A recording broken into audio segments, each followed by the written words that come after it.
السلام عليكم ورحمة الله وبركاته. بسم الله والصلاة والسلام على رسول الله وعلى آله وصحبه ومن اتبعهم بإحسان إلى يوم الدين. Inshallah, we continue. This is going to be our second meeting. We're going to speak today about something extremely important. That is, how did we end up here and some of the problems that are facing the youth at this point. So this is an extremely important topic that we need to start, inshallah, discussing. Today there is going to be a background and a little history about things. It is not meant to be a history class, but yet it is extremely important that we are clarifying the background of things. How did we get here? In order for us to understand how did we get here, we have to really go back and see some of the things that had happened throughout history. So that's what we're going to begin with, inshallah, in this meeting, and then we can have questions at the end, inshallah. So first, let's get an idea of what is the world that we live in looking like at the moment. And we're going to discuss some of these things that are happening around us, because again, we may be living in it, but we don't really, some of these things we don't really realize. And again, these are challenges that we're going to be discussing in details later on. That is affecting us as parents raising children, and is affecting the children being raised in a society that is in such a way. And the thing is, a lot of the Muslims, we are living a double life. You know, there is a couple of identities going on because of what the world wants us to do, or what the world is heading for, and what Islam wants us to do. The thing is also with this is that the way the world is right now and what humanity is heading for is something that is unprecedented. It have never happened before. The course of humanity had never been going the way it's going now. So this is new. All of this, what's happening now, is different than what humanity was heading for before. So let's discuss some of these things, inshallah. So first, we'll discuss each one of these in details. And these are just general things to show us, again, taking a look at what is happening around us right now, and that is shifting humanity from what it was before to what it is today. So inshallah, let's go ahead to the next secularism. Talking about secularism in the world. What is secularism? Very quickly, again, this is not intended to be a history class, and it's not intended to be going deep into these terms, but it's an image that is meant to be painted. So secularism, according to, secularism is basically separation between church and religion, and abandoning really religion, and having not worrying about religion, keep religion, in the books, but we're focusing on this world. It's basically abandoning the hereafter for the dunya. Basically, that's what it is. Focusing on this world versus the hereafter. That's kind of what secularism is. Forget religion. Let's just focus on advancing this world, this moment, right here, right now. Now, this is a movement that have taken over the entire world. As you see on this map here, all of this blue are secular states. Okay, secular states, meaning that religion does not play a big role, if it plays any role in their life. Okay, and the red states that you see over here, these are states that uphold religion to some extent. And again, is this secularism thing have afflicted everybody? Yes, it had afflicted everybody, right? But again, to a certain extent, every person is, or every country is dealing with it on a different way. But again, this is the world that we live in. So if this is what's happening right now, is this affecting the religion of the children that is growing up? Did it affect us as adults of today with our religion? Absolutely, right? Is it affecting the media? Is it affecting the curriculums in the school? It's affecting everything. Okay, the decline of religious identity. This is something, again, that is newly happening. And you're going to see a trend of the past was something, and what we're heading for now is something else. So I'm sorry about the blurry picture here, but that's the best graph I was able to find for this.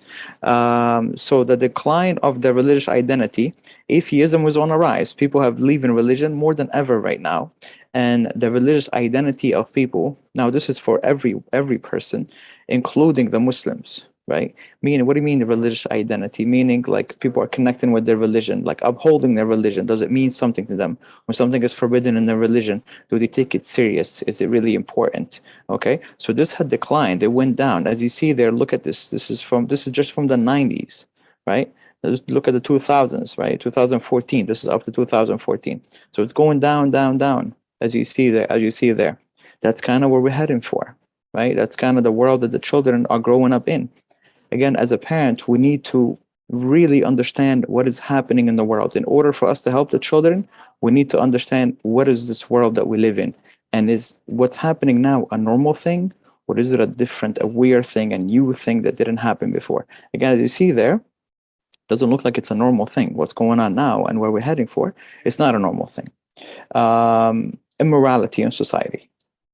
Okay, what's immorality? Indecency, like the way people dress now, the way people are having relations before marriages and things like that. Again, all of this is on a rise. Immorality in society. Before I talk about this part over here, you see, of course, immorality, like talking about dress code, right? Was the dress code of the people, is this normal? What we see today? That is absolutely not normal. If I show you here, let me show you this part first, and then we can get back to this. Yeah, this is the dress code. This, again, to give you a little idea, this was the dress code of the past.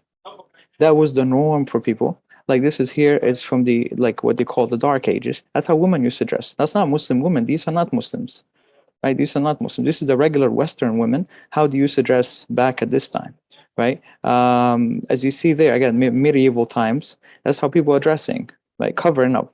Clothes are meant for covering.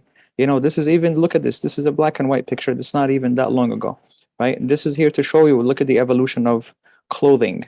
You see the evolution of clothing. And of course, this is only stopping here, only in the 70s. If you go farther, it gets worse, right? But you see, again, the decline of morality of people. Again, this is what the kids are growing up in. They're growing up in a world that is different than their grandparents' world. It's different than your world as a parent. It's a new world. It's a different world. The immorality in this world is on a rise. So something else with this immorality thing is the, as you see there also, this is the homosexuality, or like these people who like the same gender and so on, or people who want to change their gender. This thing is on a rise, right? It's becoming normal. As you see there, look at this. This is only from 2012.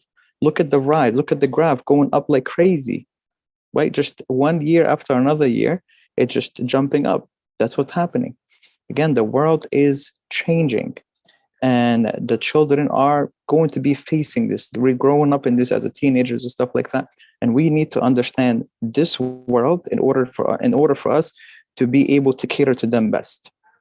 Another thing is this is relations before marriage, like people having boyfriend and girlfriend and stuff like that before marriage. Again, if you look at this in the past, right, from 1900s, right, and the 2000s. Look at the graph. Look at the graph going up like crazy. That's unprecedented. That was not normal before. Even to the Westerns, that wasn't a normal thing before. But now it's extremely normal. And it's heading again. It's just getting worse and worse. So we can see there that immorality is really, really taking over. Next thing we're going to talk about is family structure. The family structure of the people nowadays, and this is, like, you can say, one of the main causes to a lot of the problems that humanity is facing, because family structure had been destroyed. Because the family means what? What does the family mean for a society? A society is just made up of a bunch of families. That's what it is. Any society is just a bunch of families together that create a society, right? And create a community. So when this destroyed, like, the family structure inside all of these, in all of these families and all these communities, you find yourself in, again, immoral society, destroyed society, right? Ungodly society. So what's the situation with the family structure? Okay, so let's take a look here at, there is this new trend, which is what? The place of a man and a place of a woman. And we're not going to discuss this in detail. This is a big topic, so we're going to discuss it at a later time. But like, a man in Islam has a role. A woman in Islam has a role, right? And Allah have drawn lines for these people and give a responsibility in order for the company, that is the family, to succeed. This company to succeed, Allah has put guidelines for it. So if we follow these guidelines, the company will succeed, i.e. the family. Okay. Now, what's happening now with this new world, again, the way people have structured things is they have removed all of these gaps. They have removed all of these lines, right? And that Allah had put in place. And now you find that the man's role is not really a man role anymore, right? It's more of a neutral role. And the woman also has a neutral role. It's not really a woman role, but it's a role right in the middle. So the man and the woman have a role that is in the middle. It's not really the man role anymore. It's not really the woman have a role anymore. They're right there in the middle, what they call, in the Western society, like the 50-50 type of thing. Now, is this dangerous? Was this an effect? Had an effect on the on children? Absolutely, it did have an effect on children, right? Because all of these things, this is all tied in together. The family structure is destroyed, immorality rises, and people go away from religion because what are they going after? They're going after money and they're going after dunya, right? And everything, all of these graphs are connected to each other. All these graphs are connected to each other, destroying the family, destroying the religion of the people, because you don't have a family that, that stays together and focusing on the path. Going away from the hereafter and focusing on the dunya, destroying the family, focusing on the dunya to gain more dunya and more of this world, causing immorality to rise, causing religion to go down. All of this is interconnected. But again, you can see the problems and the issue taking place here. All right, take a look at this here. This is to show you the divorce rate, okay, off the roof. This is something, again, is this normal? Was this normal before? If you look at any grandparents, most of the grandparents died together. The husband and the wife, they died together, right? Again, is this a marriage course? Is that what we're doing? That's not what we're doing, of course. But again, is this affecting our children? Absolutely. Do we need to understand these problems in order for us to cater to them better? Absolutely. Okay, so that's why we're discussing this, because this is affecting the children, and this is affecting the society that they live in today, right? Whether it's the school, whether it's the home, whether it's the family members, this has affected everybody. So you see here that again, divorce rate off the roof, right? Which is, again, talks about the family structure being destroyed. Okay, single mothers or single parents, people who have children out of marriages, right? This number had risen like unprecedented, okay, from what it used to be. This is 1930s. We're not even going to the 1800s and like on old times or anything. This is right here. This is 90s. I mean, 1900s, not even that long ago. And you can see, it's extremely going up in extreme ways. Okay, so again, why is it important for us to learn about how did we get here, or to learn about this? Why is this important for us? Because you can't find solutions to become a better parent or to care for your child better if you don't know the problem, right? So part of fixing the problem, or what do you say, the half of fixing the problem is knowing the problem. So identifying the problem, like the job of the doctor becomes extremely easy if he's able to diagnose the patient. So that's what we're trying to diagnose. What is our issue? Why are we the way we are today? So in order for us to find out this, we have to search and look into what's the society. We have to question everything that is happening around us, and we have to understand it. And that's what we're trying to do today.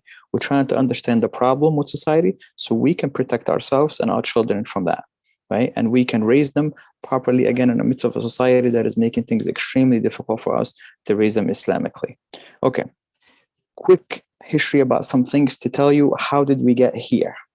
So that's what you see, everything I showed you there, all these graphs and things are going up and down, and it looks ugly. What happened? What changed in humanity? Why did it go up and down and like things have became the way it became? Why? What happened exactly? Humanity was not like this all along. For its entire term on Earth, it wasn't like this. What had happened? So in order to understand this, we have to go back a little bit. We have to go back a little bit. So the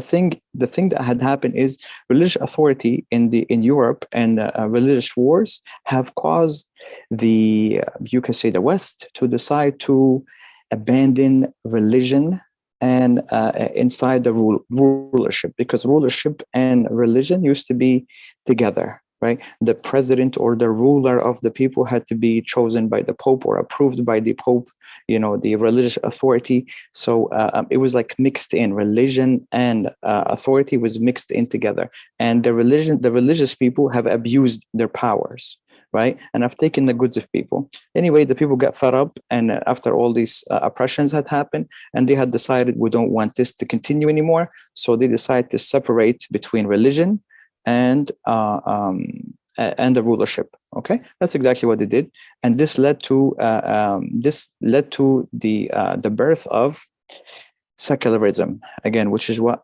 we don't want religion. We want to work for dunya. That's it. We want to work for this world only.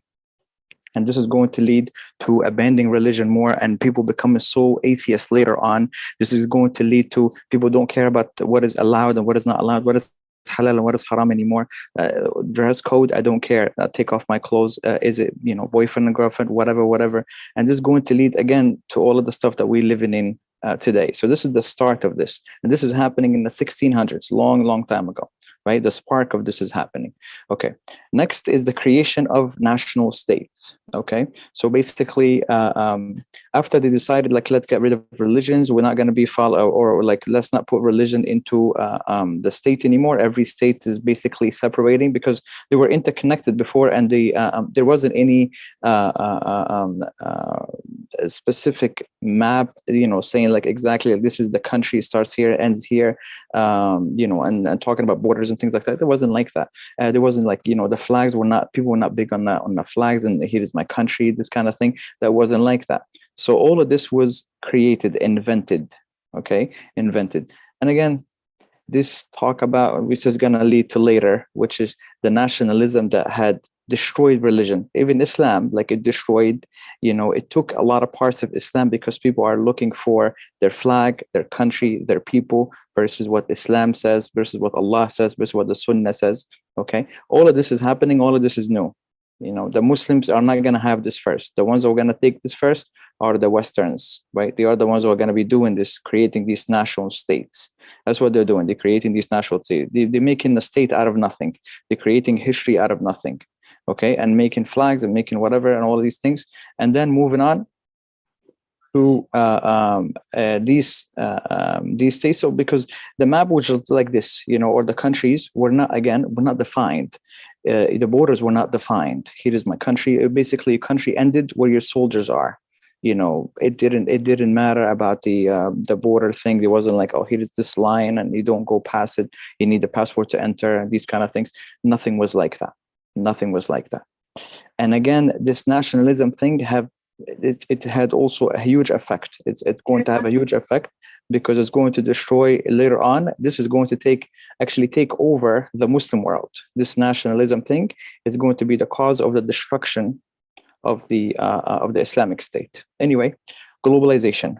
After this had happened from the West, have decided to create these nations, and these nations are built on what? What are these nations built on? These countries called Spain, or call it France, or call it whatever. What are they built on? It's based on a flag. Is built based on the nationalism. Like, we are the blood and the sweat of this country and this state. It's all about the state. It's not really about religion. Religion doesn't matter. Like, for example, if somebody, a French that is a Christian, or a French that is a Muslim who's closer to me, a French that is a Christian, or a Bangladeshi who is a Muslim who's closer to me as a French person, it would be the French Christian. Absolutely. Why? Because the nationality comes first. The nationality comes first. And again, this will help more push the religion aside. And me and you are going to be growing up in this, and we're going to be confused about which one is the priority. Is it Islam, or is it the national thingy that we're from, the country or the city or whatever? Is which one is important? The priorities are going to be messed up. Okay, so after the Western states built these states for themselves, they started to go around and to deliver to the world this secularism, which is to make the rest of the world also leave religion, right, and thrive and focus only on this world, and also to focus on building their own national state. The national state is all about the flag and all about these things. Forget religion. Don't worry about no religion. Let's just focus on these things. That's what we care for, right? So they start to go around and look at this. The entire world gets occupied by the Western world. All of this green that you see here was controlled by Europe, right? By the West at one point, and was delivered the ideology of the Westerners at this time. So as you see there, all of this had affected the belief of the people, have changed the ideology of the people, have changed the mindset of people. So very, very few countries, only as you see there, only the orange is countries or places that were never touched by this occupations. And again, and this is the thing, right now, we are conquered. We as people are conquered. And I'm not talking about conquered like somebody took our land. I'm not talking about that. Our intellect is taken. The way we think, the way we process things have been taken. Our ideology have been changed, replaced, right? We don't see things like the companions see things. We don't see things that way anymore, right? Because we have been fed things through schools and, through our life, and then the society that we live in that had changed already, as you see there. This society have changed, have been fed these ideas and this ideology. And that's what you come with. Part of the secularism is that you doubt everything. And that's why people always questioning things like, is there a God? Is there a religion? Is this religion even real? How do I know that the Quran is, really from Allah? Like, we can't find out this. This is made up. Maybe this is that, something. Questioning everything. Versus like in Islam, of course, after you find out that Allah is your Lord and Islam is the religion and the Prophet ﷺ is the messenger of Allah, the person, we're told that we listen and obey. We don't go back and forth. Like if Allah commands us to do something and it maybe didn't make sense to us, we take it, right? This is the ideology that we have, but that's not the ideology that was taught by the West. They question everything like philosophy way, right? Everything is like philosophical, right? So anything is like, doesn't make sense to me. I'll take from Islam what I want and I leave what I want. All of these kind of things. Again, we need to know this as people, parents raising children, because we need to know that we ourselves are conquered. So we need to free ourselves, to free our children. We need to take our children out of the assembly line that they are in right now. We need to take them out of the assembly line that they are in today. Okay, so what are we today? What are we today? Who are we today? Right? What's our ideology looking like? It looks like this, right? We are basically a divided individuals. Like we have double identity. We have the identity of the Muslim, and we have the identity of the citizen of the secular world, which does not value religion in any way, shape, or form. And we are being pulled towards this way and being pulled towards that way. Now think about this for your own kids. They're growing up in this society, where they are being pulled towards this way, towards religion, okay, because they're supposed to be Muslim and submit to Allah, but the entire society is pulling them that way. Sometimes in some of the classes that I teach, when we go through some halal and haram, forbidden things and allowed things, students come to realize that everything in Islam is haram. Even though it's not everything in Islam that is haram, it's the people are doing everything, like they have built their life upon haram, upon forbidden things. They don't care about religion. They don't care about what is allowed, what is not allowed. So they end up in a whole different world. They end up in somewhere else other than what Allah had intended for them. So they built a world upon forbidden things. So now when you look into Islam, it's like, oh, this is forbidden and that's forbidden and this is forbidden. And then you're like, oh, Islam is weird. Islam is bringing all these forbidden things. Islam is not bringing, this is not new. That's always been there. These forbidden things has always been forbidden. You just made it normal.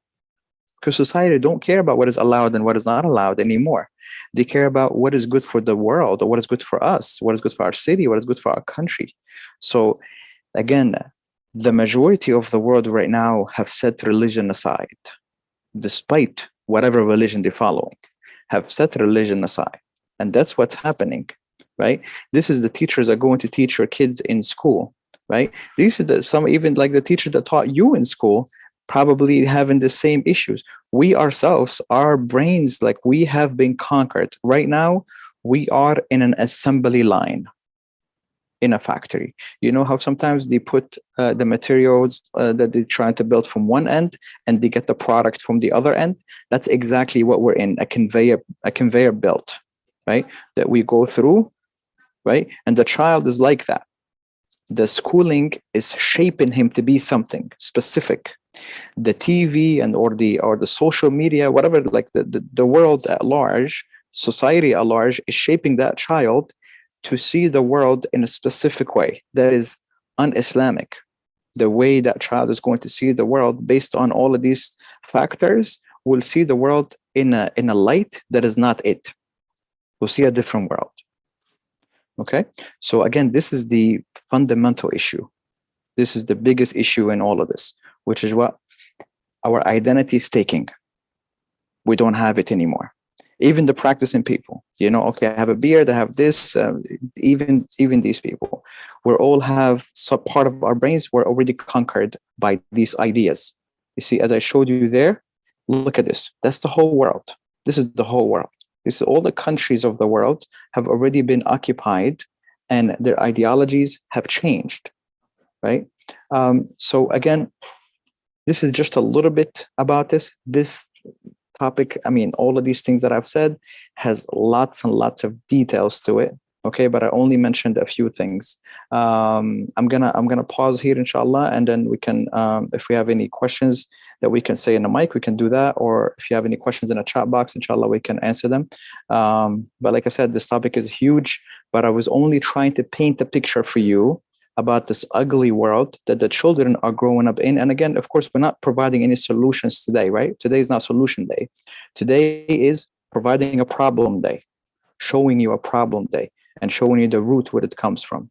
So inshallah, if you have any questions or comments you'd like to say, please go ahead and you can say them. It doesn't have to be, even if it's not about the topic, inshallah, that's absolutely fine. So anyone? And the okay, anyone who's also live on YouTube, inshallah, I'm looking at the comments. I mean, at the chat box as well, the comment box. So if inshallah, if you wanna type anything or ask any questions, please go ahead.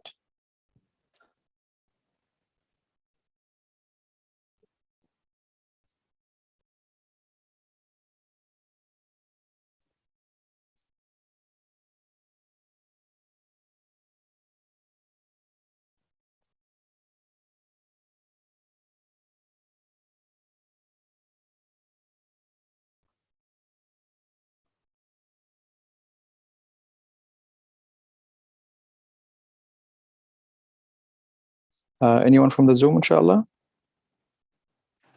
I'm still checking the YouTube link, inshallah, right now. Okay, we do have something here.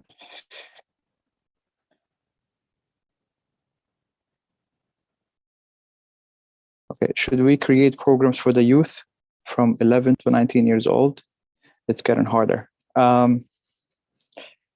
This is a whole topic that we were going to speak about, which is what Islamic institutions have failed the youth. Not just failed the youth, but have failed the Muslims at large. Islamic institutions in general have failed the Muslims. But again, this is part of this problem that I talked about today, which is what people are conquered. Who's running these Islamic institutions are people that have been brainwashed. They have, just like us, all of us. I'm not just saying them and not me. We all have. We all went through the conveyor belt, and we all came out as the product through the movies or the you know, whatever we watch as kids, and the schooling that we went through. They have already shaped us into something. So there is nothing being done for the youth. Or women, for example, like there's a lot of deficiencies are taking place. The youth are being neglected by the by the adults in general, and by the institutions specifically. Absolutely. And there needs to be a reform. There needs to be a reform. There needs to be an awareness about what?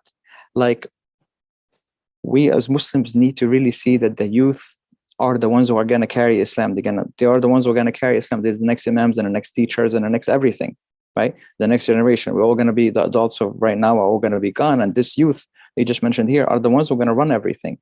But nobody's giving them the chance to do anything. And nobody is providing them with the knowledge. But do we need to create more programs for the youth? Absolutely. Absolutely. But again, is it just about programs? What is it about? What kind of program, or what's the intent of the program? Usually the programs, there are programs that people, they make programs, but you find that it's hollow on the inside. It doesn't actually have any content to it. Like, okay, let's just play a game or something, or there is nothing deeper behind it. And of course, this is a huge issue, is that things are not put in the right perspective. Things are not being placed in the right perspective. And again, this is because of us being conquered. So the way we should be doing it is like, what is the priority? What is the priority for these young people? What is the priority for them? You know, so sometimes we have, the priorities are messed up. So we're trying to give them something that doesn't even matter. And we're leaving that which matters aside, and they will not be given it. And I can tell you this because I work, I've been working with youth for years, and I've seen these problems over and over again. And it just obviously breaks my heart. It's a terrible thing. Okay. A vision board for teens. Okay. To create more.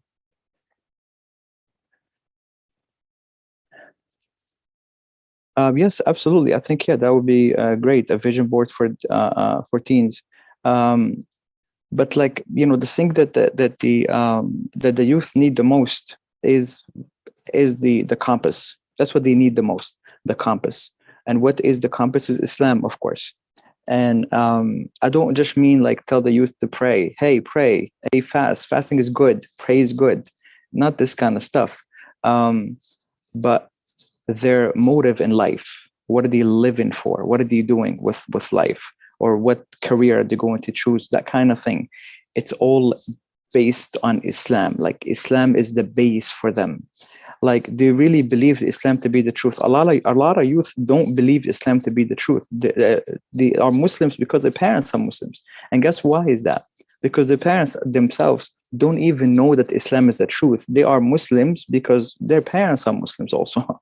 That's the reason why. I've heard this with my own ear from some of the parents telling like their kids, like, you have to be Muslim because I am Muslim. That's literally the reason why.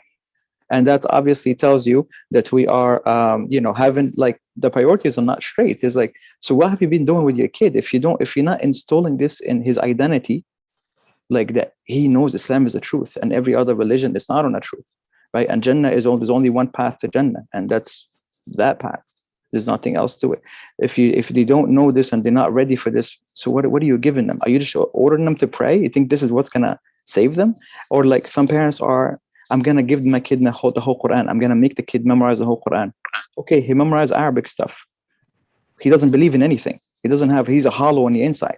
But we want to fix the outside. He looks good on the outside. He's a hafiz. He memorized the whole Quran. But on the inside, he's hollow. He doesn't actually have belief. There's no belief inside the guy.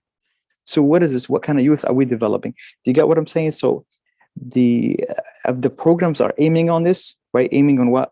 On filling the inside of the youth. Filling the inside. I hope that makes sense to what I'm saying to you.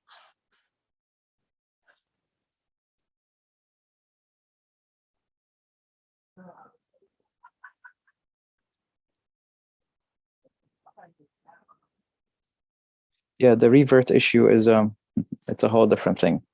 This is an example of what we were just talking about. The Islamic institutions have failed so many people. I'm feeling the Muslims are large. Reverts is another group that are being failed because of the Islamic institutions. And this is a whole topic that we're going to talk about later. And I have a lot to say about this, and I'll bring proof to you about what they're doing. So this is just, it's unbelievable. When you hear statistics like 60% of people who become Muslim leave Islam, why? I tell you why, because nobody's there to do anything for them. Everybody just went to cheer when they say the shahada, but then it's over. Goodbye. Okay, say the shahada. Have a good day. And obviously there's a lot to deal with. Yes, but reverts are the companions. They're the best of people. The reverts are the companions were all reverts. They were all reverts. And these are the people who truly strive. Omar said had a beautiful statement about this. He said that there will be people coming after us that will never see darkness, right? They have never seen darkness in their life, therefore they will never appreciate light. Never saw darkness in their life, therefore they'll never appreciate light, right? And that's the born Muslims. You understand? They have never went through this belief. They didn't bow down to no statue, right? They didn't see people worshiping rats or worshiping some girl or some guy or some made up thing, a picture or something. So therefore, they don't appreciate what Islam is. They didn't read, they didn't come from a religion that didn't make any sense. So therefore, they don't appreciate what makes sense and what's the truth. They don't appreciate it. And that's why, like in my classes, this is one of the things about the youth. We want to fix our kids. One of the things that we want to fix in our kids is we want to teach them about the falsehood. We want to teach them we want to take them and show them the darkness. Not that we want to put them in the darkness, show them the darkness. One of the things, like the way I structure my curriculum when I'm teaching Islamic studies, is that I don't start with Islam. I start with the other religions, to teach the students about the other religions and to show them what's in it, unbiased, to show them what's inside these religions, to know, look at this, and come back to Islam after that. You see the truth? You see the truth? Do you appreciate the truth? Do you want to be a Muslim? Not because your parents are Muslim. Do you want to be a Muslim? Are you going to take it today? It's going to be your religion, not your parents, but yours. Again, you see how this is the inside of the youth, not the outside. We're always focusing on the outside of the youth. Oh, let's do something where the youth look like they're super Muslim. I'm not talking about look in terms of physical look, but just like they're doing an activity that has some Islam in it. But again, it's hollow on the inside. It doesn't actually give them any actual content inside of them. So that's what it comes down to. I hope that hope this makes sense, inshallah. Any other question before we wrap up, inshallah, or comments or anything? You could use the mic as well, inshallah, if you want to use the mic. You could use the mic if you want to use the mic.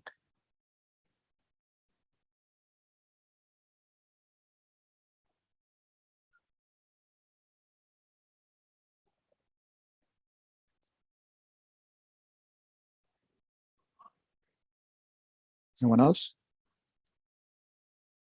Okay, inshallah. I hope that this was beneficial for us. Again, this is only today we're just basically given displaying the problem, and this problem is so real. I promise you, it is extremely real, and this is going to be this is the cause of everything that's happening right now. This ideology issue and this identity crisis that we are living, and inshallah we will talk about solutions as we go, just like we displayed the topics last time.